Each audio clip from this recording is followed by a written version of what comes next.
Bonjour François Baudon. Bonjour. Vous êtes président de la commission éducation de l'ARF.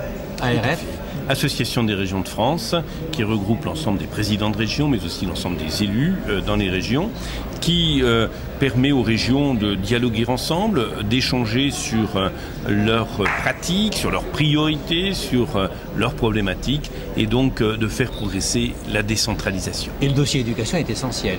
Dossier majeur parce que 50% ou presque du budget des régions consacré à l'éducation, à la formation, et depuis longtemps, c'est notre cœur de métier, c'est le cœur de métier des régions, et c'est peut-être le domaine où la décentralisation a le mieux prouvé son utilité, puisque nous avons dans le domaine de l'éducation, avec les régions bien sûr, mais aussi avec les départements, avec les villes, montré combien la décentralisation avait permis au système éducatif en France de franchir une étape.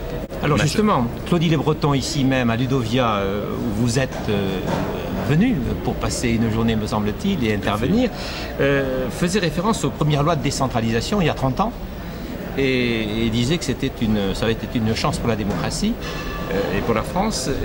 Il a également dit qu'il attendait beaucoup du troisième acte de décentralisation qui, semble-t-il, sera un des points majeurs de la présidence de François Hollande. Alors, est-ce que l'ARF a travaillé sur ce dossier ? Deux dimensions dans cette affaire, à la fois en effet le troisième acte de décentralisation et puis l'engagement du ministre de l'Éducation, Vincent Peillon, de mettre en œuvre une loi d'orientation et de programmation pour une nouvelle étape de développement du système éducatif et surtout pour en faire en sorte que l'éducation, l'école dans son ensemble soit refondée de manière à répondre aux priorités du moment. Sur la décentralisation, nous sommes très mobilisés au niveau des régions. Nous pensons qu'il faut conforter, qu'il faut aller plus loin, approfondir la décentralisation et notamment en définissant plus nettement encore des blocs de compétences qui sont décentralisés, qui sont confiés aux collectivités territoriales pour que nous puissions agir plus en cohérence, plus en profondeur, plus en responsabilité, qu'il n'y ait pas 36 acteurs autour d'un sujet, mais véritablement une décentralisation qui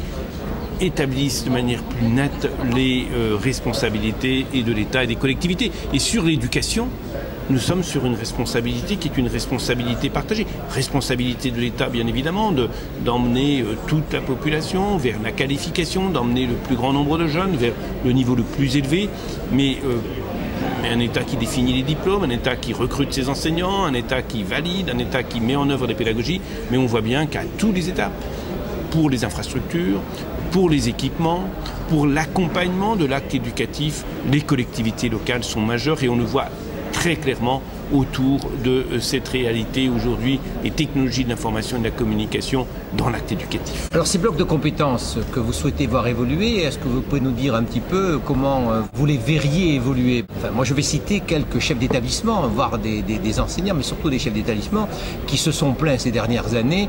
Ces compétences partagées manquaient beaucoup d'huile dans l'engrenage et en fait conduisaient bien souvent à des blocages du fonctionnement de l'institution.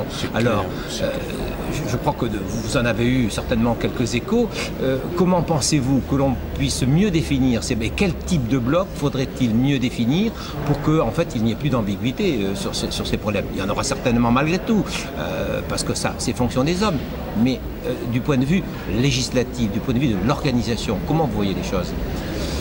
Tout d'abord, l'aspect de l'organisation de la formation sur les territoires, et je pense à la formation professionnelle. Oui. On a aujourd'hui une totale incohérence.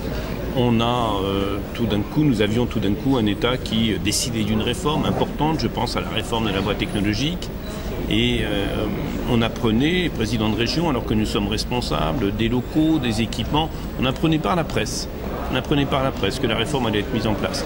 Ça a envoyé au rebut un nombre important d'équipements qu'on avait achetés de fraîche date.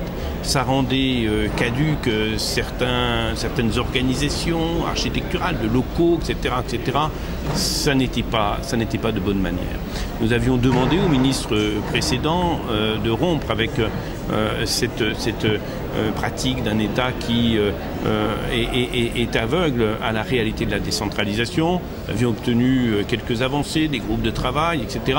Mais concrètement, rien n'avait bougé. Aujourd'hui, nous voulons, sur la carte des formations par exemple, le PRDF, que nous soyons en responsabilité.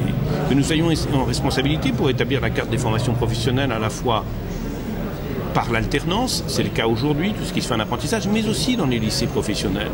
Faire en sorte que nous puissions faire évoluer la carte des formations en fonction des évolutions des grands secteurs d'activité économique à l'échelle du pays, à l'échelle des régions. Faire évoluer en fonction des métiers eux-mêmes. Prenons un exemple. Aujourd'hui, on parle beaucoup du développement durable, on parle des économies d'énergie. Les économies d'énergie, le nouveau rapport à l'énergie va transformer très profondément le contenu des formations dans tout ce qui est le secteur du bâtiment.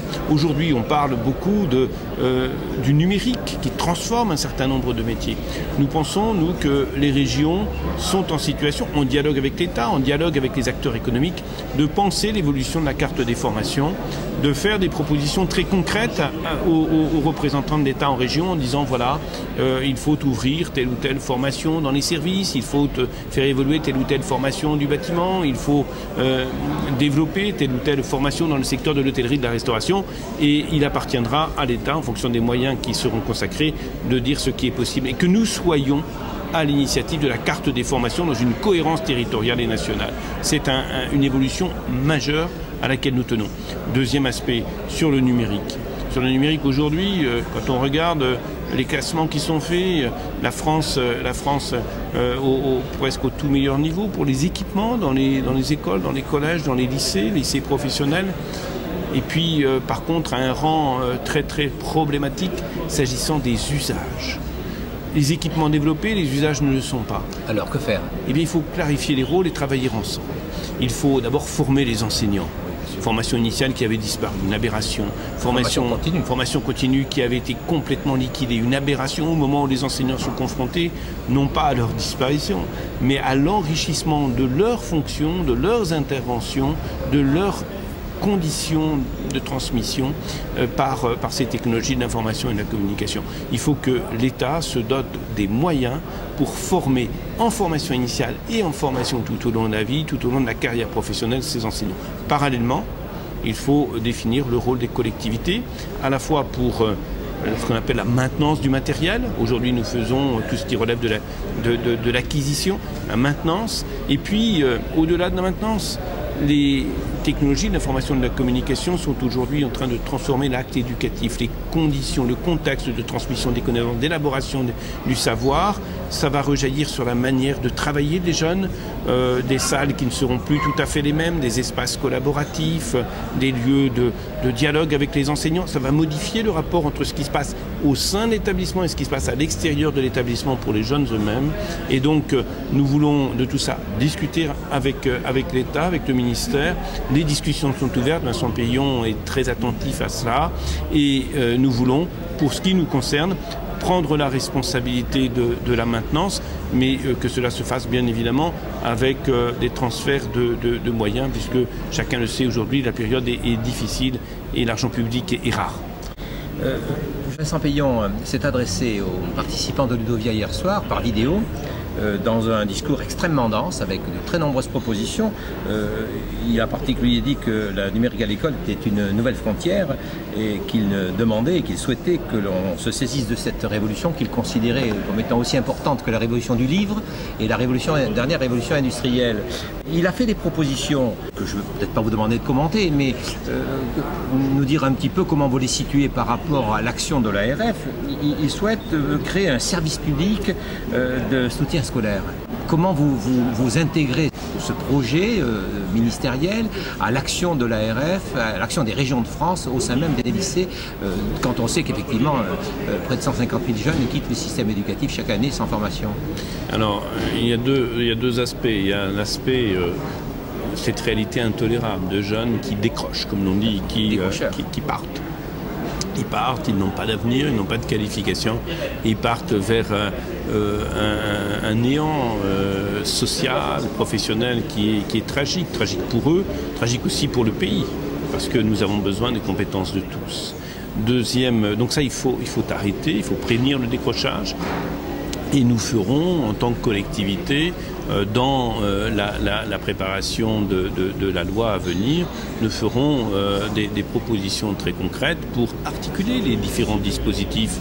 Un jeune qui décroche de l'apprentissage ou un jeune qui décroche du lycée professionnel doit pouvoir, il ne faut pas transformer la difficulté en décrochage, il ne faut pas transformer la difficulté en échec durable. Il faut faire en sorte que lorsqu'il y a difficulté, d'autres structures puissent prendre le relais, que le jeune soit accompagné. Donc ça, c'est un point important. Et puis, ce problème de l'accompagnement des jeunes, ce service public, qu'est-ce qu'on voit aujourd'hui sur le terrain? On voit qu'un certain nombre de jeunes, d'enfants, dont les parents peuvent payer très concrètement de l'aide aux devoirs, de la remédiation, etc., vont bénéficier de quelque chose, et les autres, rien.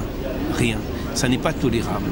Et très concrètement, même si ça n'est pas la réponse à tout, nous savons très bien que les technologies de l'information et de la communication bien utilisées, pilotées par des pédagogues, pilotées par des éducateurs, peuvent constituer des supports essentiels pour que l'aide au travail ne soit plus réservée finalement à ceux dont les familles peuvent payer, pour que l'accompagnement, l'aide au travail personnel, qui reste indispensable, il faut le dire, les jeunes ne pourront pas quitter leur collège, quitter leur lycée et revenir le lendemain sans avoir ouvert leur cartable ou leur cartable numérique. Ce travail reste essentiel pour l'acquisition, pour l'appropriation des savoirs, des connaissances, des compétences, et bien pour que cela puisse se faire de manière accompagné dans le cadre d'un service public pour l'égalité des chances. Dernière question, si vous me permettez, et merci d'abord de répondre à l'ensemble de ces questions pour Educavox.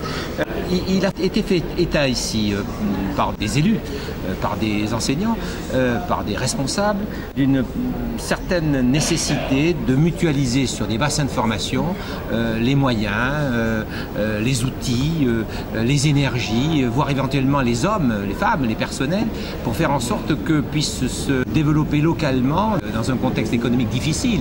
Je suppose que les régions de France, les départements, leurs moyens sont relativement limités, comme celui de l'État aussi, pour faire en sorte que on puisse mobiliser l'ensemble de ces moyens au service de l'ensemble des collectivités. Donc nécessité de liens encore plus forts entre la région, le département, les mairies. Comment vous voyez cela? Et première réaction, on a dû déjà vous en parler certainement. L'objectif central pour les élus, pour les collectivités, pour l'État, c'est la réussite des jeunes. La réussite passe par les technologies de l'information et de la communication pour partie. Nous devons aujourd'hui répondre à des besoins nouveaux avec, je le disais, des difficultés pour mobiliser de l'argent public. Tout ce qui peut être fait, qui permet plus d'efficacité par la mutualisation, doit être fait. Mais il faut le penser pas simplement pour réparer les machines, il faut le penser déjà au moment où nous mettons en place des espaces numériques de travail.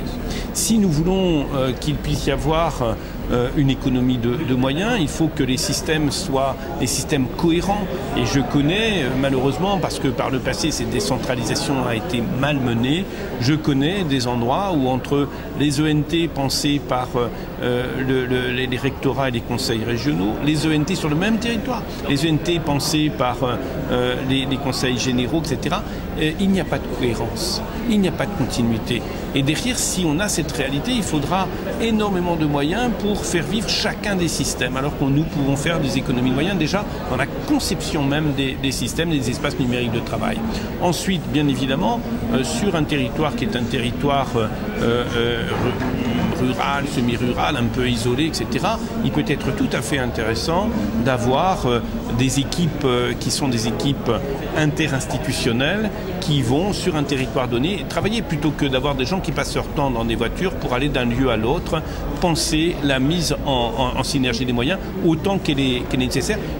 Depuis le départ, la conception des espaces numériques jusqu'à l'application, c'est-à-dire l'accompagnement dans les usages à travers la maintenance pour ce qui concerne les collectivités territoriales. Merci Monsieur le Président. Merci à vous.